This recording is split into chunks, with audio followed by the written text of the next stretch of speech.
Good. So now we're beginning to prepare for Pesach. Excuse me, I'm a little bit hoarse. I performed played music for Purim in the nighttime and in the daytime. And amazingly, I still have some sort of a voice. It's a man who just doesn't make any, it's a big miracle from Hashem. So the little bit that I've got, I'm very grateful for it. And but excuse me for the portion that I don't have. So I'm a little bit hoarse. Here we go.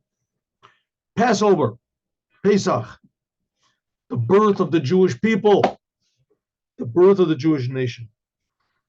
No other nation or religion or group or philosophy or even science fiction. As far as I'm a big expert in science fiction, but they even made up such a story. A whole entire nation, the Jewish people, same Jews as we see here today, that have had enemies since the day they got out of Egypt. I mean, really, they had enemies even before that, from the time of Abraham, but it wasn't so noticeable. As soon as the Jews got out of Egypt, first of all, they were born in the womb of enemies. The Jewish people were born in Egypt. The sons of Yitzchak went down. The sons of Yisrael, Bnei Yisrael, they went down into Egypt and they stayed there for 210 years. And in that time, they grew to about 15 million. And 1/5 of them left Egypt. The rest died in the plague of darkness. And which that itself was impossible for even one person to leave Egypt. And the God split the sea, and he rained down bread from heaven. He gave them water from a rock. And he surrounded them with clouds. The whole thing was just an incredible story. But here we are, the same exact Jews that went out of Egypt are right now, despite the fact that there's always enemies and there's always detractors and there's always subtractors and there's always the defacers and those who say it's not true, it's a lie, it wasn't there, it's not so, I'm not the same relative as those people who went out of Egypt. But we've been passing this story down, and there's always been a good, 4/5 of the Jews that wanted to stay in the darkness, just like back then.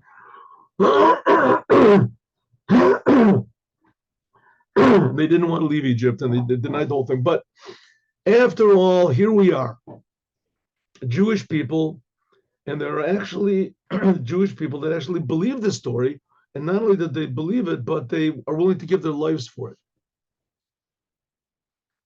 The Jews left Egypt, and that God helps us.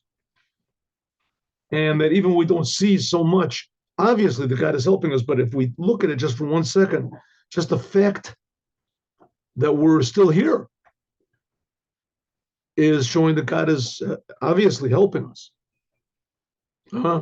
I think I told you this story a lot of times, but a bunch of missionaries once approached me in Tel Aviv, and they said, "You're a rabbi?" I said, "Yeah, you have any proof that God is still with you?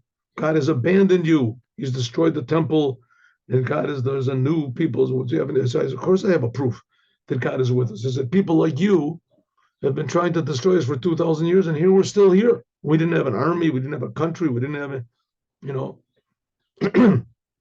all we had was the Torah, and here we are. That's not a sign that God is helping. If you didn't have your so many numbers and things, anyway, they all left, which is it's true. Here, that's the biggest proof that God exists and that God is with the Jews. They're still Jews, despite all these anti-Jewish Jews that are, displaying themselves proudly on all the media and everything. Going out of Egypt. So going out of Egypt is not just a historical thing that happened. It's what's keeping us going right now. There's some sort of a spirit of going out of Egypt that is within every Jew, and that's what's preserving the Jewish people. And not just preserving us, it's what's inspiring the Jewish people. And in fact, the job of the Jewish people is not to survive. That's just a fact of business, that they survive whether they want to or not. The purpose of the Jewish people is to change the whole entire world. Mashiach, to bring the Mashiach and change the world. Despite all those that came and they twisted the idea of Mashiach to suit their own needs. But the fact is that they're totally wrong. All of Christianity is a big lie. And their whole definition of Mashiach is totally wrong. Totally wrong. The only thing they got right is that there is such a thing as Mashiach. There is such a thing. That's the only thing they got right. Except for that, it's totally wrong. And but what is the true idea of Mashiach? That's what we're going to come and teach. That's really the spirit of going out of Egypt, which has been preserving the Jewish people and inspiring the Jewish people and making the Jewish people proactive, namely changing the world. And up to now, it's been very difficult. But from now on, said Lubavitcher Rebbe, he said it in like 1986, from now on, we have no restrictions. You can talk about the 7 Noahide commandments, and you can talk about what Judaism, the plan of Judaism for the world, and how all the other religions are basically big mistakes, and that there's something much better, and we're supposed to show them something better. And here it goes. Ready? Lahav, and let's understand what it says in the Haggadah. The Haggadah, for I guess, for 3,000 years, 3,300 years, the Jewish people have been getting together in their homes on Passover night and relating the miracles that God did and to us. And after the Second Temple, so they arranged it in a regular book form, which is called the Haggadah, pamphlet form. And it's an order that you drink 4 cups of wine and you eat 3 matzot. In the time when there was the Holy Temple, as they would eat the Pesach offering, and they would eat matzah together with that, and bitter herbs, etc. But now we don't have the temple, so we don't eat the Pesach offering. But except for that, everything is basically the same. The Jewish people have been basically doing the same thing for 3,300 years, non-stop, gathering together in their families, because the essence of Judaism is family. Families together and relating this story about going out of Egypt, and that's called the Haggadah. Right? It begins, you drink a cup of wine, and the end of it, you drink a cup of wine, and in the middle, you talk about going out of Egypt, and you eat 3 matzot.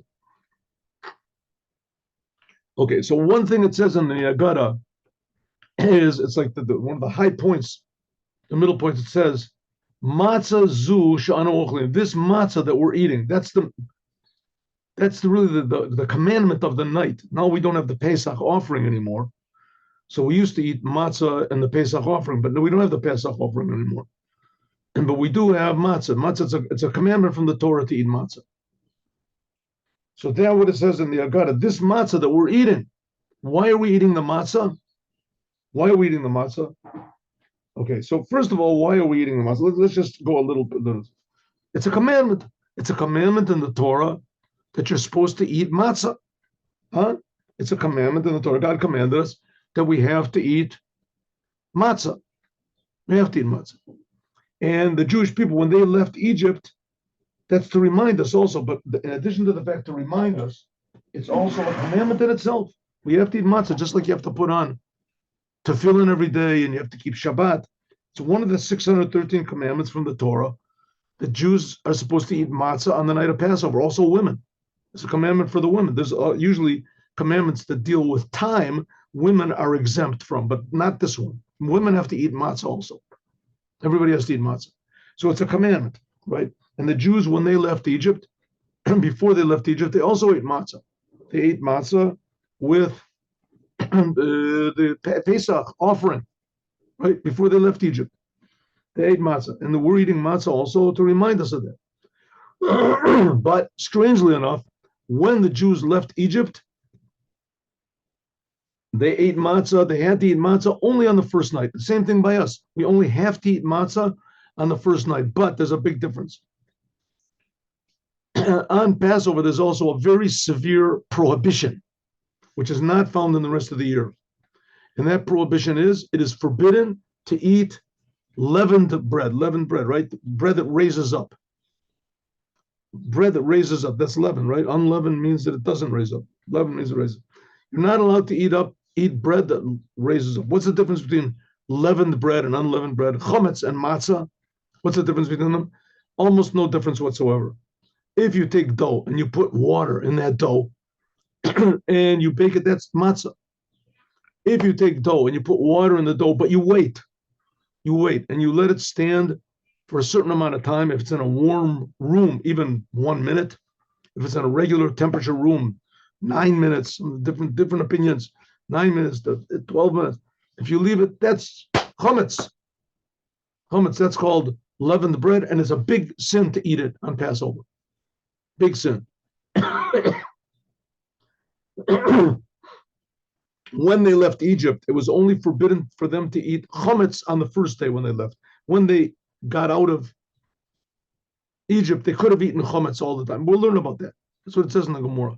Nowadays, not. Nowadays, it's chametz is forbidden. Chametz, again, is bread that raises up. That's called chametz. And incidentally, the word for chametz and matzah is almost the same letter. See, look, there's a mem and a tzaddik in chametz. There's a mem and a tzaddik in matzah. And in the chametz, so there's a chet. And in matzah, there's a hay. See? And the difference between a chet and a hay is also almost minimal. There's a little tiny space over here. See on the top of the hay? And over here, it's closed up on the top. But we'll learn about that later. The difference. Okay.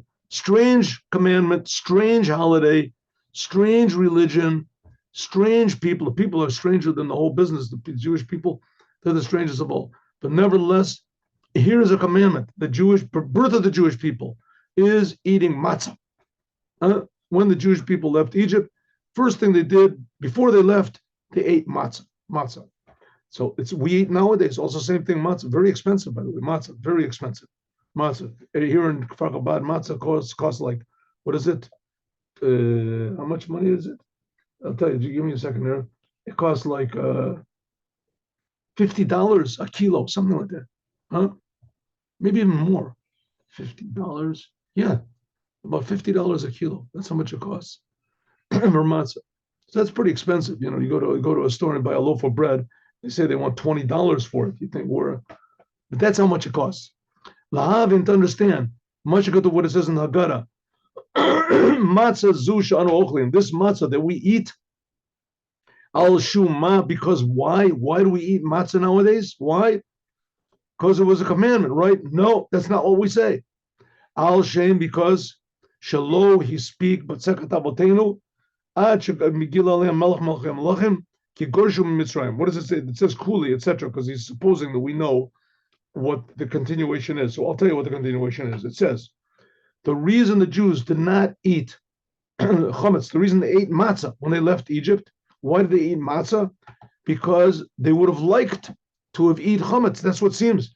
But because they didn't have time. The dough did not have time. It didn't have time to raise up. And they had to leave Egypt quick because there was revealed on them the king, the Melech Malchim, the king of all the angels, the king of all the kings. Melech Malchim Lachim, the king of kings. In other words, the God, the king of the universe. The king of the universe revealed himself, and they evicted him from Egypt. That's why. Mashma, this seems to imply, Ilu lo gorshu, if they were not driven out of Egypt, if God did not push them out of Egypt, he speak achmitz, then and the dough would have had enough time to raise up, right? It would have had the time, those 18 minutes or whatever it is to raise up. They would have eaten chametz, right? Why are we eating the matzah? Because we were forced to eat matzah. We had no choice. It was revealed on them. The God made this big revelation, and therefore they were forced to leave Egypt. Right? They would have liked to bake cakes and all sorts of pitas and things like that. They're going for a long journey. Let's make some sandwiches. No, I can't go. You can't make sandwiches. We got to get out of here. We got to. Okay. First of all, that all doesn't make any sense because in order for bread to raise up, all you have to do is just do nothing. Just leave it alone. What difference does it make if they were driven out, right? They had the dough with water in it. That would have raised up. What do you mean? Because they were pushed out of Egypt, they didn't have time to make it raise. You don't have to make it raise, the bread. It raises up on its own, right? Just on its own. So what does he say in the Haggadah. The reason that we eat matzah is because we were driven out of Egypt, and the dough did not have time, though he speak, it didn't have time to raise up. The mashman implies that if they were not driven out of Egypt and there would have been time for the dough to raise up, they would eat chametz, they would eat leavened bread that raised up. But they were already commanded. Be'asor, on the 10th day of Nisan, when they were all commanded to take a sheep or a goat to their houses, and they were commanded, you're going to eat this goat or sheep, or you could take a sheep or a goat. You're going to eat this goat on Passover. You're going to eat it together with matzah. It says, but it says, but in this stuff where they were commanded on the 10th day of the month, al matzot morim le'yochlu. It says you're going to eat it. This sacrifice, Passover sacrifice, the goat or the sheep. You're going to eat this with matzah and bitter herbs. You will eat it. Huh? So it's a commandment. What do you mean that the reason they ate matzah was because they were driven out of Egypt and they didn't have time to raise up? First of all, they did have time to raise up because it doesn't make any. The bread raises up on its own. But number two is they were commanded. They were commanded to eat matzah. It's not because of some sort of a physical impairment that they were not able to eat matzah because they were driven out of Egypt. It has nothing to do with being driven out of Egypt. Even if they had all the time in the world, they had to eat matzah. It was a commandment to eat matzah. And also the future generations, it was also commanded, Shivas Yamim, Lo Yimatzei Chametz. 7, it says in the future generations that 7 days there should not be any chametz in our houses. It says that you should eat matzah. The only commandment to eat matzah is on the first day, but on the rest of the days of Egypt, of Passover, if you want to eat bread, it has to be unleavened bread. It has to be matzah. In this sense, that this sentence itself that says that 7 days you should eat matzah, we have to understand and going for the generations, the future generations, we are making only a memory of going out of Egypt, moment of God of Egypt. But when they went out of Egypt on Pesach, when they left Egypt, it was permissible for them to eat chametz after they left. It's only forbidden 1 day.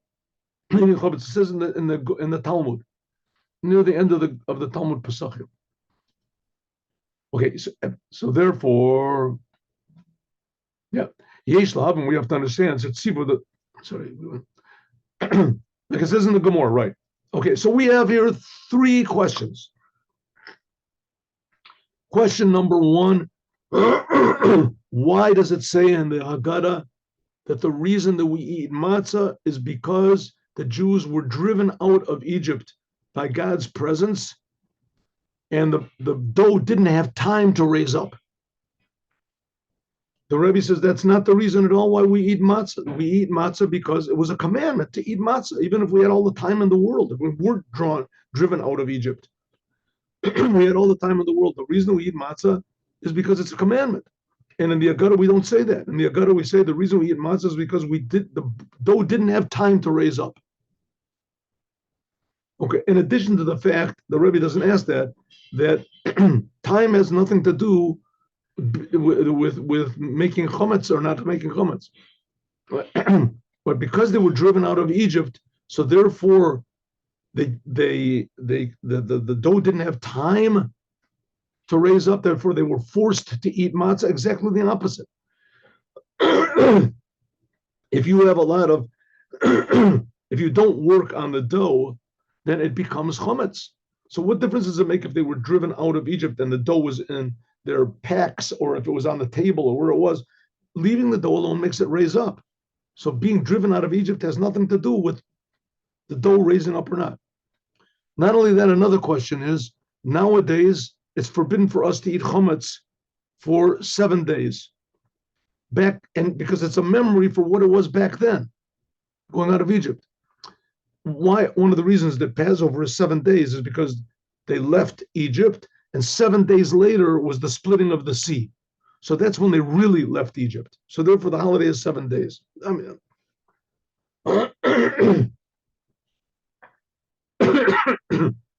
when the Jews left Egypt, it was permissible for them to eat chametz all the 7 days. It was only forbidden one day, the day that they left, but the other 7 days was permissible.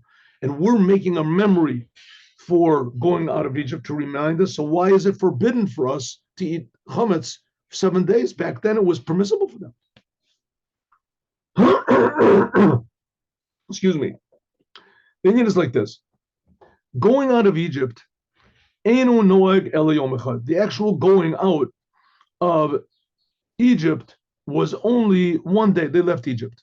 Look, and therefore, Davka Kikoshu, when they were driven out, because of this, who she'ochel matzah, we eat matzah all the other days of Passover.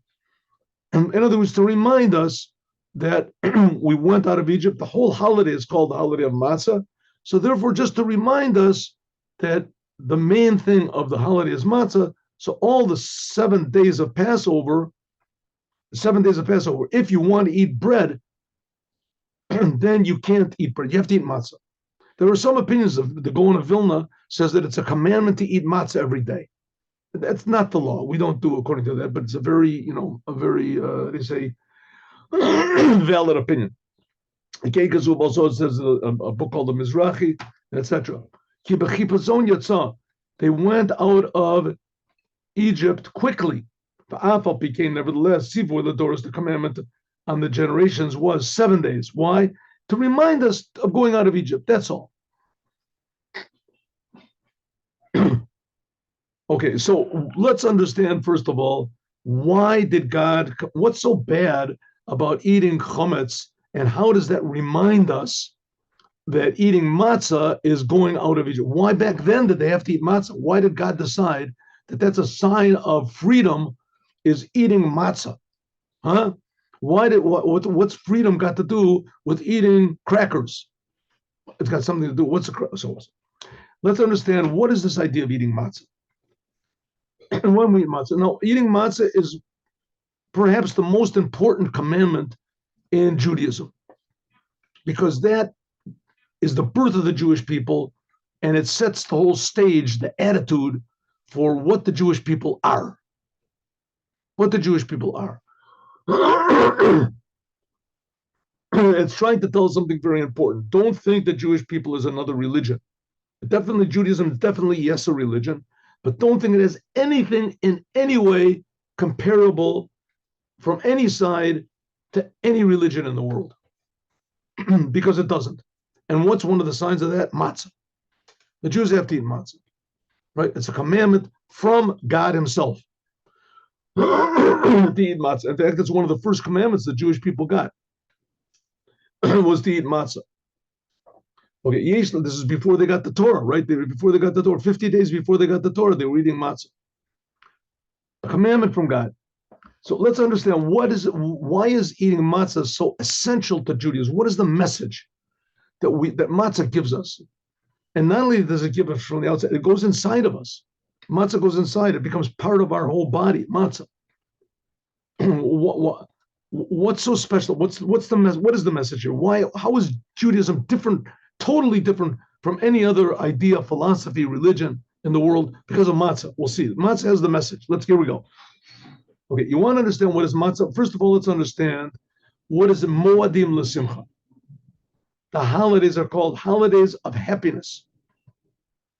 Now, it used to be in the time of the temple, the Jews who lived in Israel would go to the temple. It was a commandment. You have to go 3 times a year. When? In the holidays. What would you get if you went to the temple? Happiness. You go to the temple, you do 2 things. You'd serve God. You'd give God what you owe him a little bit. And what do we owe him? Is everything. He's creating us, creating everything all the time. So we're just repaying him a little bit. God doesn't expect for us to give him everything. Come up to the Holy Temple, bring a little sacrifice. right? Bring a sacrifice. Why sacrifice? Well, that makes also no sense. God wants a cow. He wants a sheep. Whatever. God needs sheep. That's what God decided. What would you come away with? Happiness. 3 times a year, you're happy. Now we don't have the temple, but we still can get the happiness. She'ikra moedin, the main thing of the holidays, who is simcha, is happiness. Like it says, you have to be happy in your holidays. Sha'az who's man, why are you happy? Gilui mochin de'ima. It is a revelation of what's called the awareness, the intellectual aspect of ema, which means being, which means understanding. It means that you understand God a little bit. Hainu mashkatu, what it says, b'halel. You say, Moshivi akeret abayet, that God, this is a psalm from King David, that God makes the how do you say, the mainstay of the house, the woman. Ema banim smecha. The word akeret also means to be barren. Akeret abayet. The barren one of the house, the mother of children. Smecha. So let's look at it from a little bit of a Hasidic aspect. That God makes akeret abayet, the barren one, the woman that doesn't have any children. The woman that doesn't have any children. The woman that cannot have children. Ema banim. He makes the akeret abayet means the woman of the house, but it also means the barren one of the house. Ema banim, a mother of children, sons. How can it be simcha? Because of happiness. Because of happiness, it changes the whole thing. It makes a barren woman be able to give birth to children. Shabbos and Shabbos, who gilei mochin the Abba. Shabbos, it says, is the revelation of intellect. They say awareness of chachma. Now, chachma and bina are 2 aspects of our intellect, and we're going to talk about this in a second. The aim yoter elyonim, this is even higher. Shabbat is higher. The ain sham bechirat bechinat giloi simcha. There's no such happiness, so much happiness as in Yom Tov. Okay, let me explain. God has a relationship with the world, especially with the Jewish people. God reveals an intimate relation with the Jews. God has an intimate relation. The holidays, Shabbat, are revelations of God's love to the Jewish people. That's the holidays and Shabbat, a revelation of God's love to the Jewish people. That is what Shabbat and Yom Tov are. Really, God is revealing his love to everyone. He's creating everyone in the world from love, but it's being revealed to the Jewish people. On Shabbat, that's revealed in one way, a much higher, a much more spiritual, if you want to call it, way. And on Yom Tov, it's revealed in a much more physical, visceral, comprehensible, understandable way. Okay, so first of all, who says that even there's anything? Who says God even exists? Right? Who says there even is such a thing as God? The Jewish people do. The Jewish people say that God exists. Why are they so sure God exists? Because the Jewish people feel God. The Jewish people feel God. You can talk to a Jew on the street and ask any one of these, politicians, Jews, or whatever, you feel God. He says, I don't know what you're talking about. Leave me alone. God exists. I feel 100%, no doubt in my mind that God does not exist. I can prove he does not exist. There's no way that he can exist, right? That's our option. And that's the feeling which is everywhere. Everywhere. You'll feel God. Where do you see God? God. But Jewish people, they're chosen in the world to tell the world that God exists and that you can feel God. You can feel God. You can feel that there's a creator. You can feel that you're being created. But it's a different type of a feeling. It's not a type of a feeling like drinking Coca-Cola or something that you did it and you're satisfied, or taking a drug, something like that, or you're spaced out. Right? Exactly the opposite. Feeling God means that you feel happy that you're being created. You see that everything in the world is exactly the way that God wants it to be. Everything in the world is the way God wants it to be, and that's happiness. That's happiness. Okay, now everything in the world is the way God wants it to be means it's all there. It's like getting a puzzle that all the pieces are there.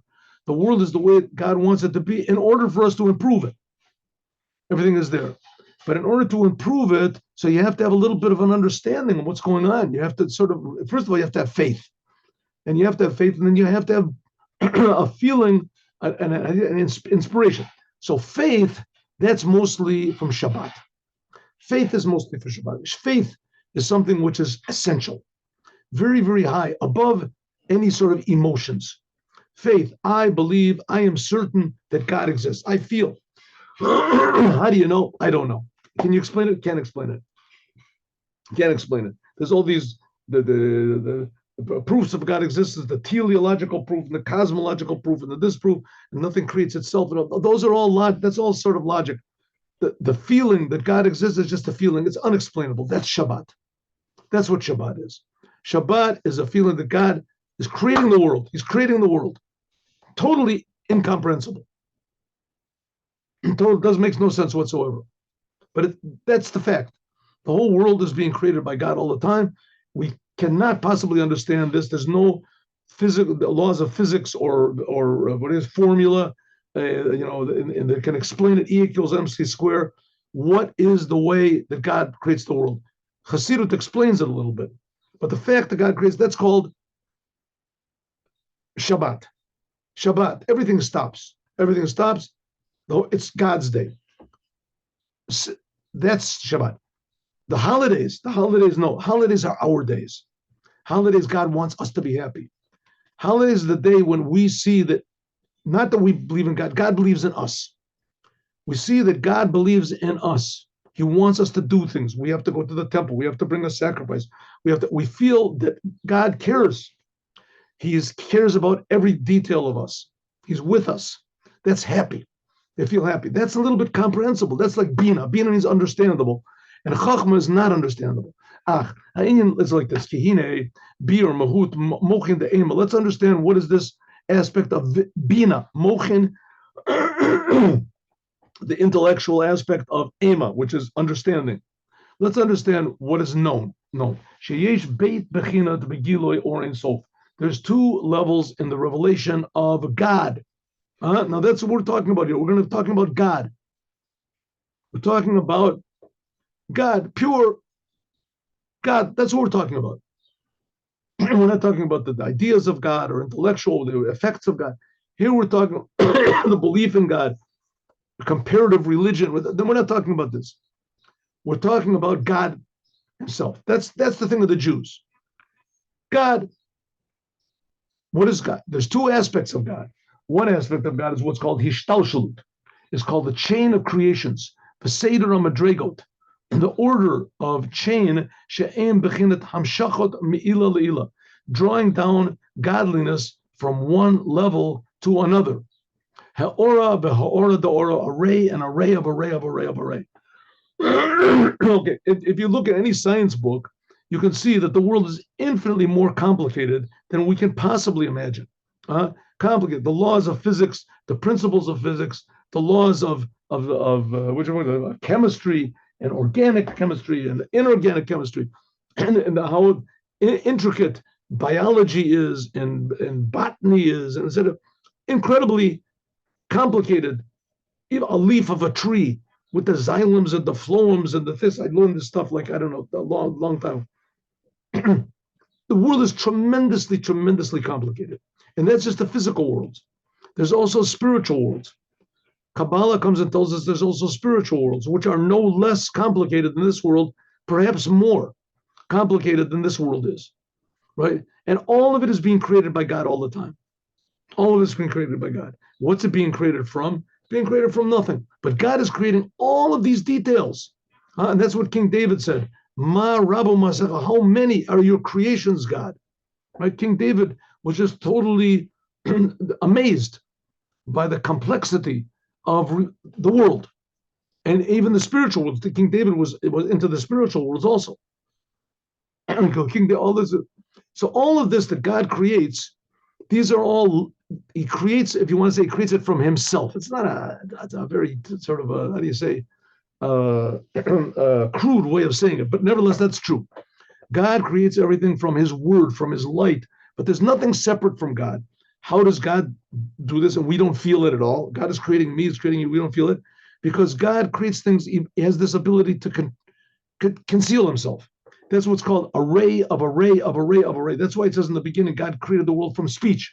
Commercial, like for instance, a seichel, bemidos, like for instance, an example of intellect, an idea which inspires your emotions, and then your emotions inspire your thoughts.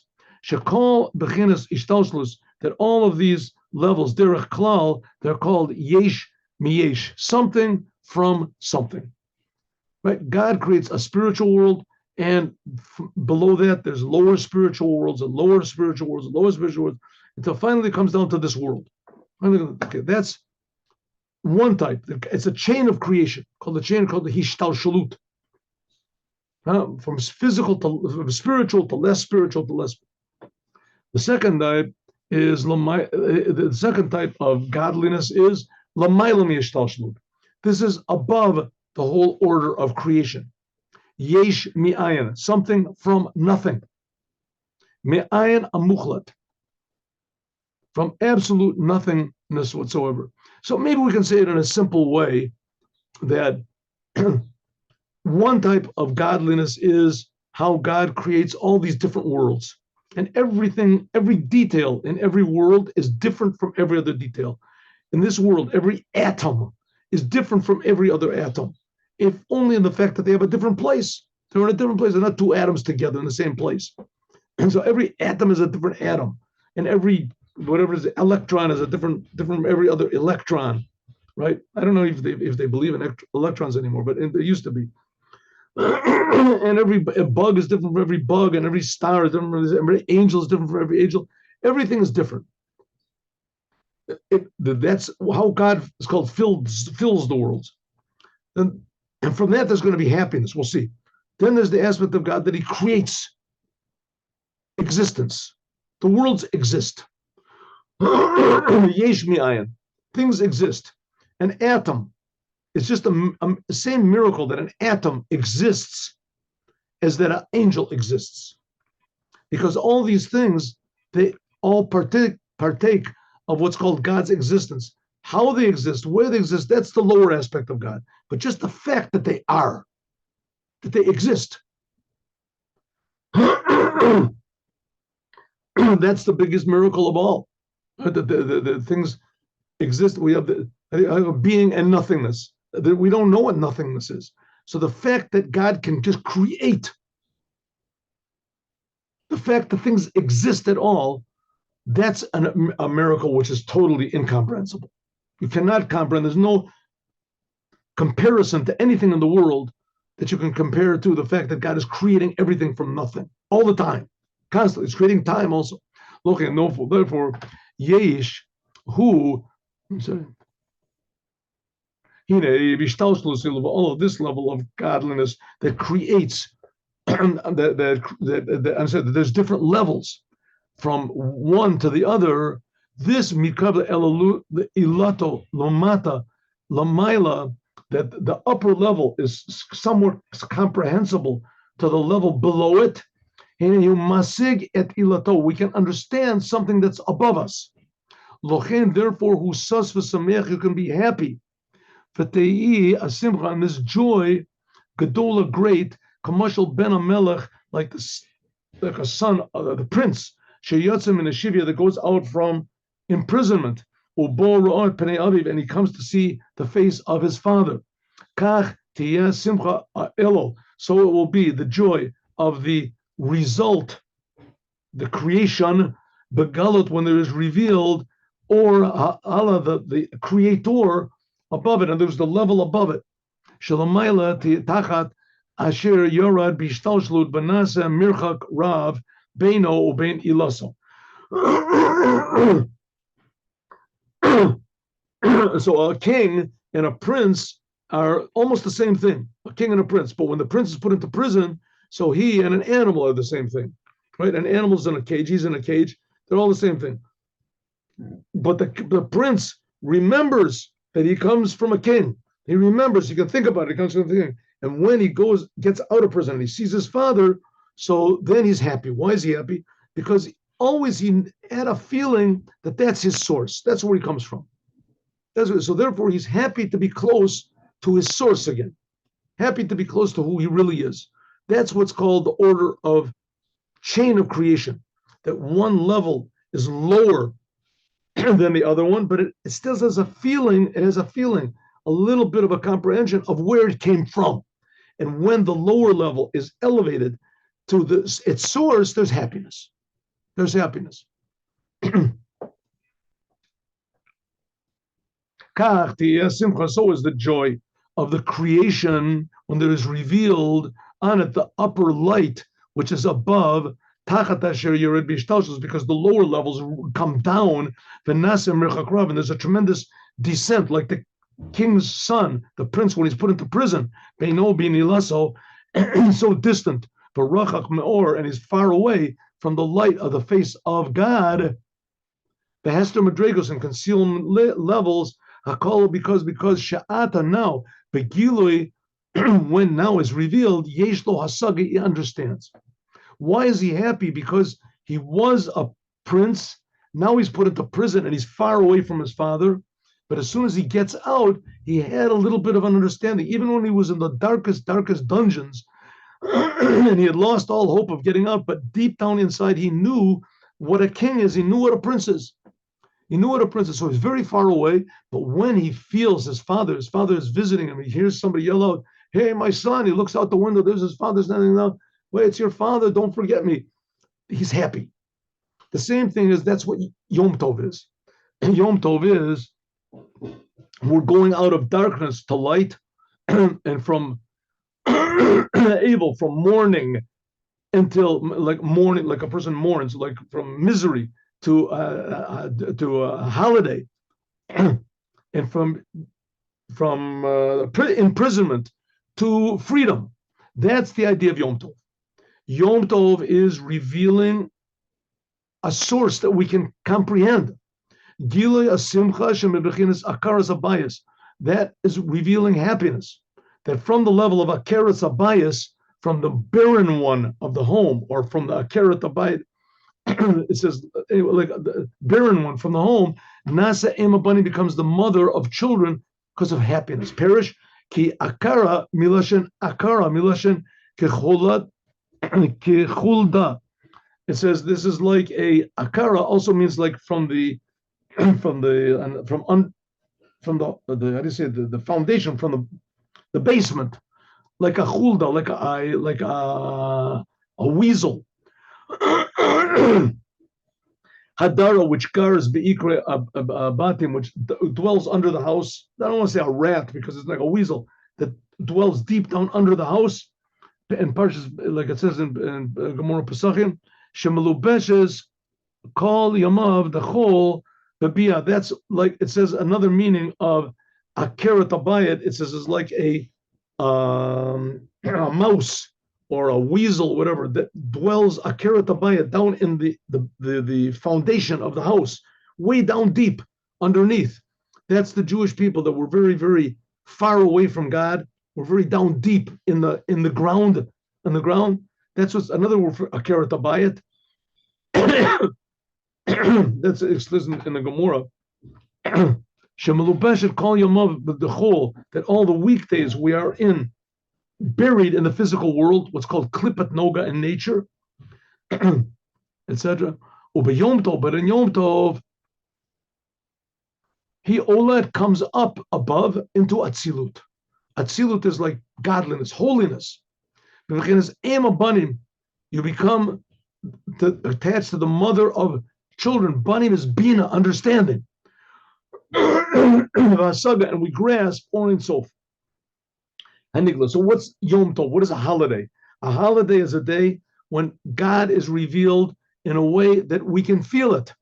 Happiness. We feel a certain freedom. As Sha'or Ein Sof Mishtalshel, the light of God comes down. As Ba'ofen Sheyeh Derech Umavo Latfisa, that it will be graspable, understandable, B'Mashiach Masig, in what you're able to.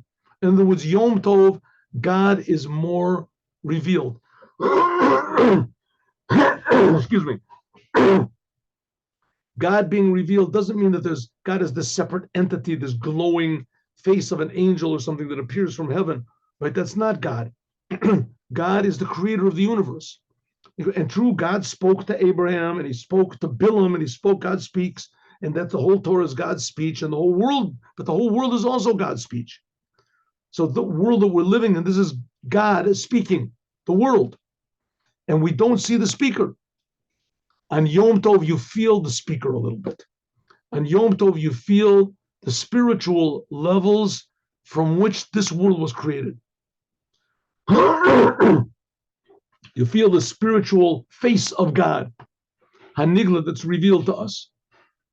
And how it's a tremendous revelation. That's what it means. The barren woman, or the one who's living down to underneath in the dirt, in prison, all of a sudden comes out to be happy. We feel our source. We're not buried in the world. There's much more to reality than this world or the heavenly worlds or the worlds to come. You see a big light. This is the revelation of the light of God, to be understood. That's the whole point. It becomes a little bit comprehensible to us. That suddenly you start to understand, wow, God is bigger than me. He's creating me, but I can sort of understand it. I can sort of feel the good of God, the love of God, the closeness of God, the awe of God. You can feel it, right? That's a happy feeling. It's like the prince feeling his father, coming out from prison and feeling his father. And we're going to talk about this more, God willing, tomorrow. That's the idea of Yom Tov. And for Yom Tov, as we're going to learn about Matza, as we'll talk about, God willing, tomorrow. Here we go. Now, Dvar Malchut.